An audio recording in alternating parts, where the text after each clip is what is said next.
Kemudian ada yang disebut dengan relasi khusus, di mana relasi khusus ini adalah dia mengalihkan Kartesian, relasi yang berasal dari hasil perkalian Kartesian himpunan yang sama. Ya, jadi dia didapatkan dari A kali A lagi. Ya, contoh misalnya di sini diberikan A-nya adalah 2, 3, 4, 8, 9. Kita pindahkan ke sini.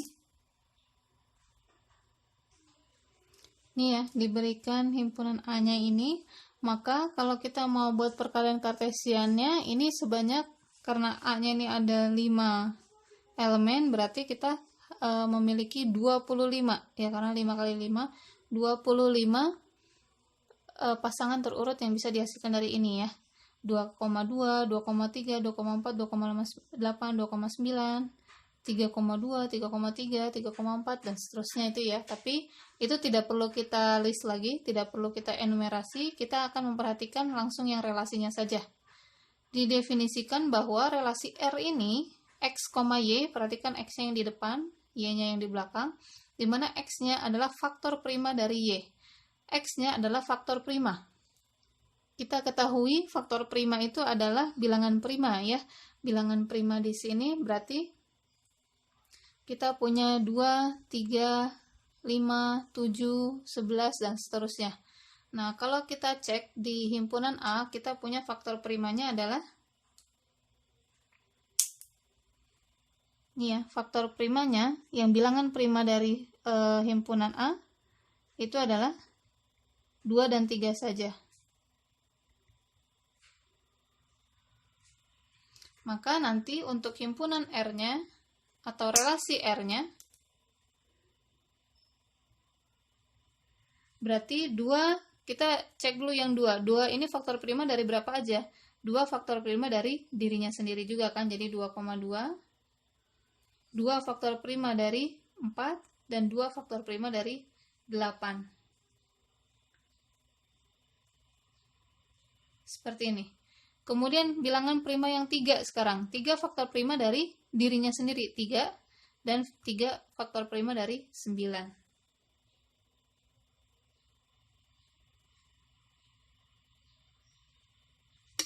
Selesai. Maka ini adalah relasi yang kita inginkan, yaitu X-nya adalah faktor prima dari Y. Selanjutnya kita masuk ke pembahasan representasi dari relasi. Jadi merepresentasikannya, menampilkannya, menyajikan relasi, ini ada beberapa cara ya. Ada beberapa metode. Di antaranya yang pertama adalah menggunakan diagram panah. Ya, untuk merepresentasikan relasi. Tidak hanya menggunakan pasangan terurut ya, tapi bisa juga menggunakan yang lainnya. Yang pertama adalah menggunakan diagram panah. Di sini P dan Q-nya ini sama seperti soal yang sebelumnya ya, yang pertama, yang contoh yang pertama, P-nya 2, 3, dan 4, kemudian Q-nya adalah 2, 4, 8, 9, dan 15. Ya. Kemudian ini contoh yang ini juga ya. Tadi kita punya relasi R di mana P-nya habis membagi Q. P habis membagi Q, 2 habis membagi 2, 4, dan 8. 3 habis membagi 9 dan 15. 4 habis membagi 4 dan 8. Ini sesuai dengan soal yang tadi ya. Nah, yang ini, R yang ini.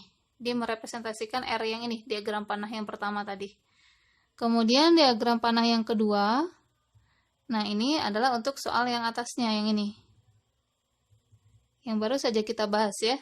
Yaitu faktor prima. 2 itu ketemunya dengan, berelasinya dengan 2, 4, dan 8. Makanya di sini 2 ke 4 dan ke 8. Sedangkan 3 berelasinya dengan 3 dan 9. 3 dan 9. Perhatikan dia dari himpunan yang sama, A ke A lagi ya. Kalau yang sebelumnya contohnya kan dari P ke Q. Seperti itu. Ini representasi yang pertama, menggunakan diagram panah. Kemudian yang kedua adalah menggunakan tabel. Ya, dari relasi yang pertama tadi, yang P habis membagi Q ya, yang ini. Yang diagram panah sebelah kiri ini. Ya, 2 itu ke 2, 4, 8, 3 itu ke 9 dan 15, 4 itu ke 4 dan 8. Ini ya, dari 2, 3, 4 yang ini. Nah, ini kita cantumkan dalam tabel, di mana kolom pertama itu menyatakan daerah asal, ini, dan kolom berikutnya, kolom kedua ini menyatakan daerah hasil. Ya, jadi 2 ketemu dengan 2, kan tadi 2 itu ketemu dengan 248 ya. 2, 4, 8. 3 itu ketemu dengan 9 dan 15. 4 itu berelasi dengan 4 dan 8. Hasilnya seperti ini. Hanya saja, cara penyajian menggunakan tabel ini tidak bisa digunakan untuk merepresentasikan relasi pada sebuah himpunan, seperti contoh yang A tadi.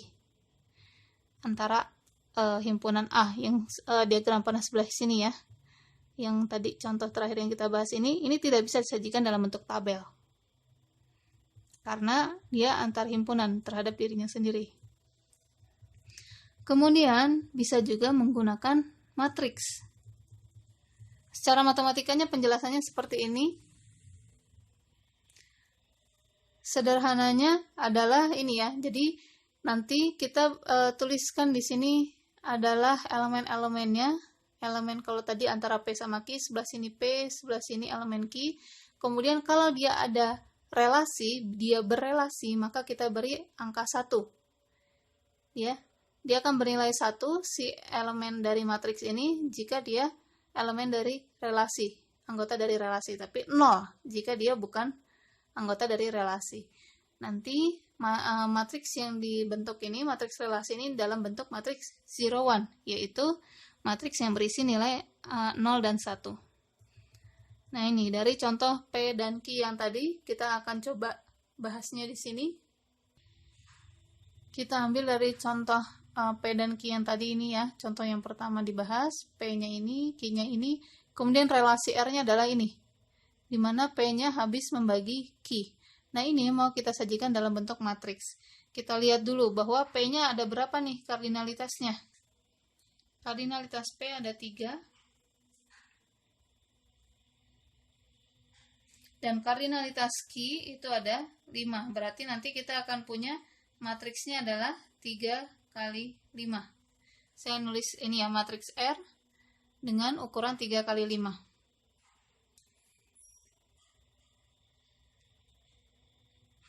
Maka cara penyajiannya adalah seperti ini.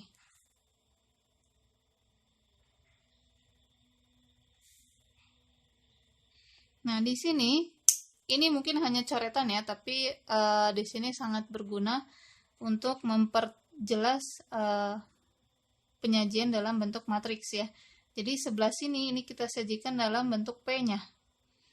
P-nya itu terdiri dari 2, 3, dan 4. Maka kita tulis di sini 2, 3, 4. Sedangkan yang Q, ini P ya. Sedangkan yang Q itu kita tulis di sini. 2, 4, 8, 9, dan 15. Ini hanya coretan saja. Hanya coret-coretan saja ya untuk membantu membuat matriks. Nah, seperti ini.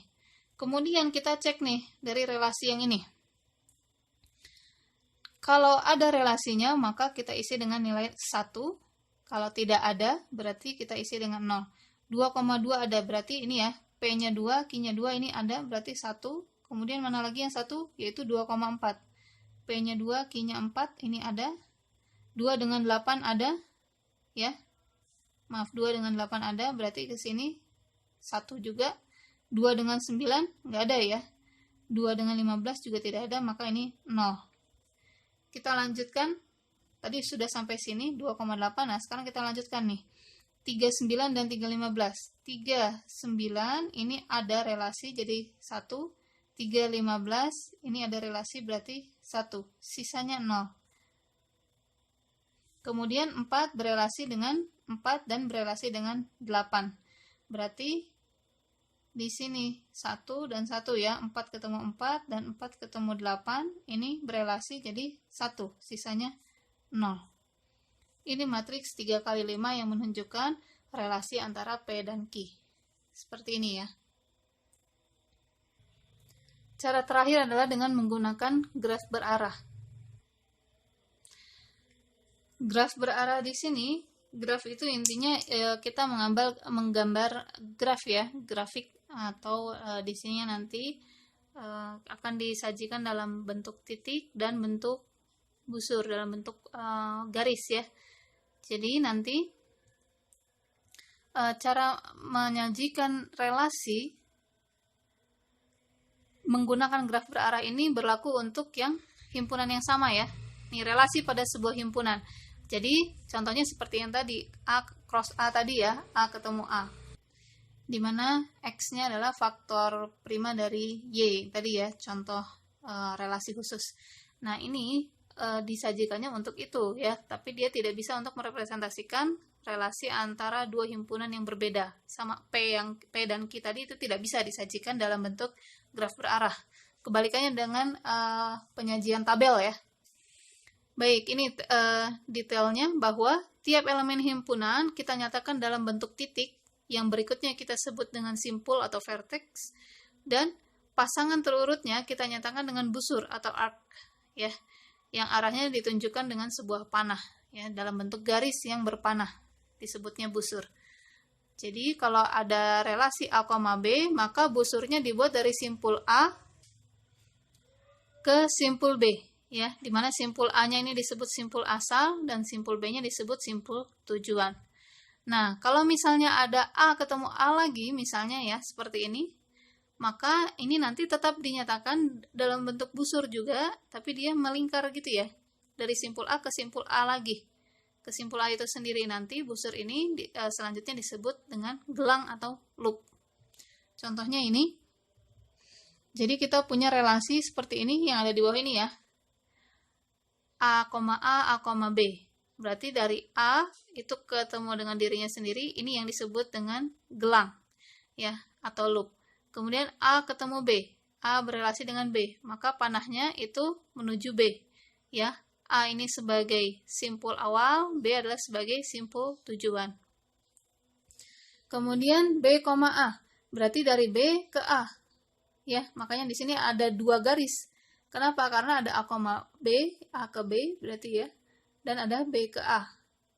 Kemudian ada juga B ke C, berarti dari B menuju C. Ini perhatikan bahwa simpulnya ini kita gambarkan dulu ya. Mohon maaf tadi belum saya sampaikan.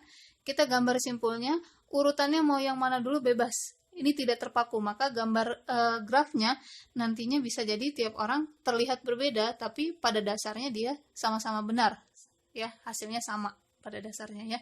Mau di sini B-nya, mau di sini C, dan seterusnya bebas. Tidak ada aturan baku ya.